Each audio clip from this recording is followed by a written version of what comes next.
Good morning students. आज का हमारा टॉपिक है नरेशन और इसको बोला जाता है साथ में रिपोर्टेड स्पीच भी। अब नरेशन क्या है, रिपोर्टेड स्पीच क्या है, इन दोनों के बारे में हमें जान लेना चाहिए। सबसे पहले हम स्टार्ट करते हैं इसकी डेफिनेशन से। द आर्ट ऑफ नरेटिंग और रिपोर्टिंग। रिपोर्टिंग वर्ड क्या है, रिपोर्ट का मतलब क्या होता है, कौन किसको बताया। तुमने सुना होगा मूवीज वगैरह जब देखते हो तो क्या बोलता है ऑफिसर कि इतने बजे आके मुझे रिपोर्ट करना है। रिपोर्ट करना मतलब आपको कोई इंफॉर्मेशन मुझे देनी है। तो रिपोर्ट का मतलब ये एफआईआर वाली रिपोर्ट ही नहीं होता है, सूचना वाली इंफॉर्मेशन किसी को बताना किसी भी सिचुएशन में, वो भी अपने वर्ड्स को जब हम ट्रांसफर करते हैं किसी दूसरे के सामने तो उसको भी हम क्या वर्ड यूज करते हैं, रिपोर्टिंग वर्ड का यूज वहां पर भी होता है। तो इसकी वजह से, रिपोर्टिंग की वजह से यहाँ पर बनता है रिपोर्टेड स्पीच। तो डेफिनेशन हम सबसे पहले देख लेंगे। डेफिनेशन क्या है, द आर्ट ऑफ नरेटिंग और रिपोर्टिंग द स्पीच या words of a speaker is called narration और रिपोर्टेड स्पीच।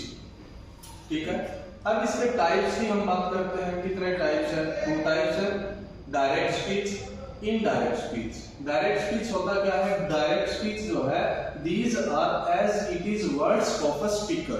जो बोलने वाला है उसके as it is words है ये, इसमें आप अपनी साइड से कुछ भी नहीं इन्वॉल्व कर सकते। जो उसने बोल दिया वही फाइनल है, उसको आप as it is present कीजिए जहां पे करना है, तो वो रहेगा डायरेक्ट स्पीच। अगर आप अपनी साइड से उसको बताना चाहते हैं, टू एक्सप्रेस द वर्ड्स और speech of speaker in different words, आप अपने वर्ड्स में डालना चाहते हैं उसको, तो वहां पे डायरेक्ट नहीं रहेगा, उस सिचुएशन में वो इनडायरेक्ट हो जाएगा। ठीक है, और हमारे साथ होता क्या है, 70% केसेस में तो हम पास्ट की बातें करते रहते हैं। मैं वहां गया था, मेरा फ्रेंड भी था, वहां पर ये हुआ, फिर हमने ये किया। हम क्या है, पास्ट की बातें करते रहते हैं, एक दूसरे की बातें दूसरे के सामने प्रेजेंट करते रहते हैं। तो वो किस में जाएंगी, सारी की सारी वो इनडायरेक्ट स्पीच में जाएंगी। जब स्पीकर और लिसनर दोनों एक साथ बैठे हैं, उसके फर्स्ट टाइम वर्ड्स की लिसनर सुन रहा है, तो वो तो है डायरेक्ट वर्ड्स। आप उनको कहीं पे रिपीट कर रहे हैं, बार बार बता रहे हैं, तो पर्सन्स भी चेंज होंगे, टेंस भी चेंज हो जाता है। किसी ने बोली वो प्रेजेंट में थी, आप बता रहे हो पास्ट की इवेंट्स बता रहे हैं, तो वो किस में जाएंगी, इनडायरेक्ट में जाएंगी। अभी नेक्स्ट बात क्या है, Why do we need to learn narration और reported speech? किसी भी काम को हम करते हैं उसका फायदा क्या हो जाएगा, जरूरत क्या है उसको सीखने की, ये बड़ा ही इम्पोर्टेंट रहता है हमारे लिए सीखना कि हम इसको क्यों सीखें, हो क्या जाएगा इसको सीखने से, है ना। तो देखो मैं आपसे एक क्वेश्चन करता हूँ, पहले वाला ही मैंने लिख रखा है, teacher said to me what are you doing now. अब टीचर आपको बोले क्लासरूम में कि what are you doing now. अब टीचर के वर्ड क्या है, what are you doing now. अब आप अपने घर पे गए, आपने यही वर्ड्स आपके फादर को बोले कि father, teacher said what are you doing now. तो फिर फादर क्या बोलेंगे कि बताओ बेटा, तुम्हारे को दिखाई नहीं दे रहा मैं क्या कर रहा हूँ, देख के आप बता सकते हो। एक्चुअल में टीचर ने फादर के बारे में पूछा ही नहीं। अब इसको जो टीचर का सेंस था वही सेंस आप अपने फादर के सामने बता पाए या घर वालों के सामने बता पाए, तो उसमें आपको क्या करना पड़ेगा, इसके पर्सन्स को भी चेंज करना पड़ेगा, इसका टेंस भी चेंज करना पड़ेगा, क्योंकि टीचर ने तो प्रेजेंट में पूछा था आपसे। अब आप जब पेरेंट्स को बता रहे हो, ये पास्ट की बातें हो चुकी हैं, तो आपको अभी टेंस भी चेंज करना पड़ेगा और पर्सन्स भी इसके चेंज करने पड़ेंगे। तो अगर आप ऐसा नहीं सीखते हैं तो उससे क्या होगा, कम्युनिकेशन गैप रहेगा कहीं ना कहीं। जो बात ये होता है ना, मैंने सोचा, फिर मैंने सोचा वाली बातें आएंगी बार बार। बहुत बार होता है ऐसे कि मैंने सोचा था, मैंने तो सर ये सोचा, सर मैंने सोचा। वो क्यों होता है, क्योंकि उनका यहाँ पे होल्ड नहीं होता। अगर पर्सन्स, टेंस, इन चीजों की ठीक से जानकारी हो जाए, फिर ये प्रॉब्लम्स वहां पर देखने में नहीं आती। अब इसके बारे में मैं बता रहा हूं, देखो इसके 2 पार्ट्स हैं। एक पार्ट ये है, इस पार्ट को मैं बोलूंगा रिपोर्टिंग पार्ट,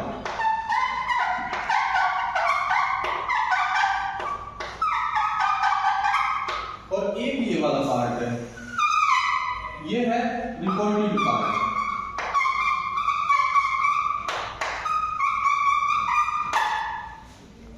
ये वाला क्या है, रिपोर्टिंग पार्ट। रिपोर्टिंग पार्ट में क्या इन्वॉल्व करेंगे, रिपोर्टिंग रिपोर्टिंग पार्ट हमारे को ये बताएगा किसने किसको कहा, किसने किसको रिपोर्ट किया। टीचर ने मुझे कहा, जिसने जिसको बताया ये बात बताएगा रिपोर्टिंग पार्ट। अब जिसने जिसको बताया ये तो आपको पता लग गया, और सेकंड में क्या बताया या क्या कहा वो वाला किसका पार्ट रहेगा, वो रिपोर्टिंग का पार्ट रहेगा। सेकंड थिंग इसमें यह है कोमा। इस कोमा का काम क्या है, इसका काम है रिपोर्टिंग पार्ट और रिपोर्टेड पार्ट को अलग करने का। अब इसको क्या बोला जाएगा, इसको बोला जाएगा इन्वर्टेड कोमा। इन्वर्टेड कोमा क्या बताता है, इन्वर्टेड कोमा हमें ये बताता है कि ये जो वर्ड्स हैं ये स्पीकर के एज इट इज वर्ड्स हैं, इनके साथ में कोई छेड़छाड़ नहीं की गई है, कोई इन्वॉल्वमेंट इसमें आउटर साइड से नहीं हुआ है, और ये उस चीज को इंडिकेट करता है कि ये ओरिजिनल वर्ड्स हैं, ओरिजिनल स्पीच हैं स्पीकर के। ठीक है, तो यहाँ पे ये हो गया। अब नेक्स्ट थिंग आती है, ये क्या है, क्वेश्चन मार्क है। ये क्यों यूज किया गया है, क्योंकि क्वेश्चन पूछा जा रहा है इसलिए यूज किया गया है। और एक बात जो कि आपको याद रखने की है, कई सिचुएशन में आपको हुआ क्या मिलेगा, देखो मैंने ये छोड़ रखा है लगाने के लिए। अब क्वेश्चन ये आता है कि फुल स्टॉप के बाद इन्वर्टेड कोमा आएंगे या पहले आएंगे। तो स्टूडेंट्स ये वाला मैंने लगा रखा है, ये वाला मैंने जानबूझकर छोड़ रखा था आपको ये बताने के लिए कि फुल स्टॉप से पहले इन्वर्टेड कोमा क्लोज हो जाएगा, क्योंकि ये भी एक सेंटेंस ही है, और कोई भी सेंटेंस कैपिटल लेटर से स्टार्ट हुआ है, किस पे खत्म होना है, फुल स्टॉप पे खत्म होना है। अगर आप ये फुल स्टॉप पहले लगा देंगे, कई बार बच्चे ऐसा कर देते हैं कि फुल स्टॉप लगा दिया उसके बाद में इन्वर्टेड कोमा को क्लोज कर देंगे, तो वहां पर गलती हो जाती है। गलती क्या हो जाती है, कोई भी सेंटेंस किस पे आके खत्म होता है, वो खत्म होता है फुल स्टॉप पे। आपने सेंटेंस पहले क्लोज कर दिया, इन्वर्टेड कोमा आपका बाहर चला गया, तो इसका कोई यूज नहीं बच जाता है। तो आप पहले अपना इन्वर्टेड कोमा क्लोज कीजिए, फिर सेंटेंस आपका कंप्लीट होगा, और ऊपर आप क्लियरली देख पा रहे होंगे इन्वर्टेड कोमा से क्लोज हो गया और फिर आपका क्वेश्चन मार्क लग गया। अभी हम इसको चेंज करेंगे। तो ये बेसिक बातें मैंने बताई हैं, बेसिक बातें बताने के साथ साथ में मैं इन टू को चेंज कर रहा हूँ। फिर पर्सन्स कैसे चेंज होते हैं, टेंस कैसे चेंज होता है, ये हम नेक्स्ट वीडियो में देखेंगे। अभी की वीडियो शायद ज्यादा लंबी हो जाएगी, तो अभी हम इसको चेंज करके देख लेते हैं। सबसे पहले आपने देखना क्या होगा, सबसे पहले आपको देखना होगा ये वाला वर्ब। इस वर्ब के साथ में टू भी है, सबसे पहले आपको ये चीज देखनी है। पहले इसका टेंस देखेंगे आप, ये कौन सी फॉर्म है, सेकंड। सेकंड फॉर्म है तो ये क्या है, पास्ट है। फिर इसके साथ में आया है टू, मतलब ये सेकंड टू किसी चीज में चेंज होना है। इसके बाद में अब इसको या तो हम टोल्ड में चेंज कर सकते हैं, ये बातें नेक्स्ट वीडियो में बताई जाएंगी, या हम इसको आस्क्ड में चेंज करेंगे। ये किस पे डिपेंड करेगा हम देखेंगे यहाँ पे आगे। क्वेश्चन मार्क लगा हुआ है तो हमें ये किस में चेंज करना पड़ेगा, किसी ने किसी से पूछा है, तो टीचर ने टीचर सेड टू को मैं कन्वर्ट कर रहा हूँ इसमें आस्क्ड में। एक बात याद रखना, अभी आस्क्ड के बाद में टू बिल्कुल भी नहीं आएगा यहाँ पे, आस्क्ड के बाद में आएगा यहाँ पे मी। ठीक है, अब उसके बाद में ये है WH टाइप। ठीक है, तो यहाँ पे इफ नहीं आएगा, इसमें यस नो टाइप वाले में इफ आ जाता है, इसमें नहीं आएगा, तो यहाँ पे सीधा क्या है, व्हाट। अब यू कौन सा पर्सन है, देखो फर्स्ट पर्सन होता है स्पीकर आई, सेकंड पर्सन कौन होता है, लिसनर यू, और थर्ड पर्सन कौन होता है जिसकी हम बात करते हैं, ही सी इट और दे। तो यहाँ पे कौन सा पर्सन है, ये है हमारा सेकंड पर्सन। सेकंड पर्सन जिसके अकॉर्डिंग चेंज होना होता है ऑब्जेक्ट के अकॉर्डिंग। ऑब्जेक्ट क्या है यहाँ पे, मी, तो यहाँ पे ऑब्जेक्टिव केस मी है, तो सब्जेक्टिव यहाँ पे क्या आएगा, आई। आर है, बी की फर्स्ट फॉर्म क्या होती है, be is an are, previous video में मैंने बताया है। सेकंड फॉर्म क्या होती है, वाज वर। वाज किसके लिए यूज किया जाता है, पास्ट सिंगुलर के लिए, तो आई के साथ वर यूज नहीं करेंगे हम। यहाँ पे क्या आएगा, वाज। डूइंग एलसीडी लगाएगा, और नाउ किसमें कन्वर्ट हो जाएगा, डन। अब यहाँ पे मैं क्वेश्चन मार्क नहीं लगाऊंगा, मैं यहाँ पे फुल स्टॉप लगाऊंगा। अब तुम ये सोच रहे होगे कि सर ने यहाँ पे क्वेश्चन मार्क का यहाँ पे फुल स्टॉप क्यों कर दिया, तो उसका रीजन बेटा साफ साफ सा ये है, ये बता रहा था कि आपको क्वेश्चन पूछा जा रहा है, और यहाँ पे मैसेज अब लिख ही दिया है कि टीचर ने पूछा था। जब यहाँ पे मैंने क्लियर ही कर दिया कि टीचर ने मुझसे पूछा, जब मैंने आस्क्ड यहाँ पे लगा दिया तो मुझे नहीं लगता कि यहाँ पे क्वेश्चन मार्क की जरूरत है, और इसलिए मैं यहाँ पे इस पे एंड कर रहा हूँ, फुल स्टॉप पे एंड कर रहा हूँ। दूसरी बात, इसमें बट के बाद में लगी हुई है हेल्पिंग वर्ब। यहाँ पे बट के बाद में तुम देखोगे तो हेल्पिंग वर्ब ना होकर के क्या है, सब्जेक्ट। ठीक है, वर्ब के बाद जब आप हेल्पिंग वर्ब लगाएंगे तो आपको क्वेश्चन मार्क लगाना पड़ेगा, और जब भी वर्ब के बाद में सब्जेक्ट का यूज होगा तो आप फुल स्टॉप का यूज कर पाएंगे। चलो अभी नेक्स्ट वाला और चेंज कर लेते हैं एक बारी। प्रैक्टिस के लिए आपकी सबसे पहले फोकस करना है सेट टू पे। ठीक है, सेट टू किस में गया है, पास्ट। अब माय फ्रेंड सेट टू, पीछे चेक करके आओ जल्दी से, फुल स्टॉप है तो फुल स्टॉप है तो क्या होगा, पास्ट बिल्कुल नहीं होगा, तो यहाँ पे क्या होगा, माय फ्रेंड टोल्ड।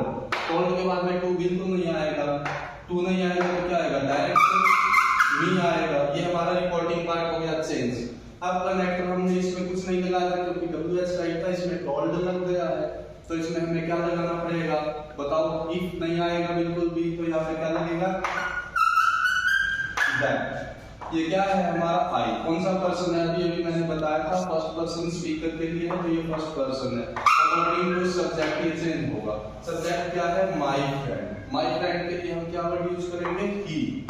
अगर यहाँ पे फ्रेंड्स होता तो हम क्या यूज करते, दे। ठीक है, ही। अब हैव विजिटेड, ये हमारा प्रेजेंट परफेक्ट। प्रेजेंट परफेक्ट किसमें चला जाएगा, पास्ट परफेक्ट में।